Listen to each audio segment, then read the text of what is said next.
بسم الله الرحمن الرحيم.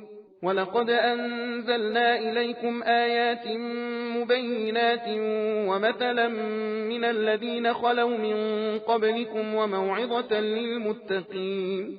الله نور السماوات والأرض، مثل نوره كمشكاة فيها مصباح، المصباح في زجاجة، الزجاجة كأنها كوكب دري يوقد من شجرة مباركة زيتونة لا شرقية ولا غربية يكاد زيتها يضيء ولو لم تمسسه نار، نور على نور، يهدي الله لنوره من يشاء ويضرب الله الأمثال للناس والله بكل شيء عليم. في بيوت أذن الله أن ترفع ويذكر فيها اسمه يسبح له فيها بالغدو والآصال، رجال لا تلهيهم تجارة ولا بيع عن ذكر الله وإقام الصلاة وإيتاء الزكاة يخافون يوما تتقلب فيه القلوب والأبصار، ليجزيهم الله أحسن ما عملوا ويزيدهم من فضله، والله يرزق من يشاء بغير حساب.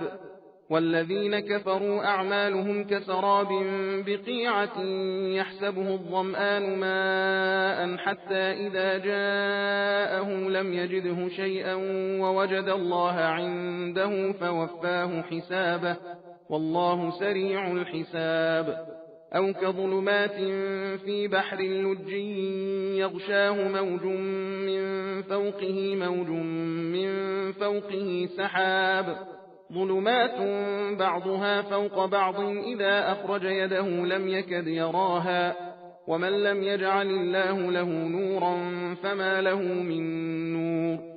ألم تر أن الله يسبح له من في السماوات والأرض والطير صافات كل قد علم صلاته وتسبيحه، والله عليم بما يفعلون.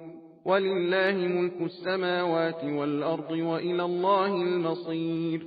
ألم تر أن الله يزجي سحابا ثم يؤلف بينه ثم يجعله ركاما فترى الودق يخرج من خلاله وينزل من السماء من جبال فيها من برد فيصيب به من يشاء ويصرفه عن من يشاء يكاد سنا برقه يذهب بالأبصار. सबील कुरान हिदायत का रास्ता।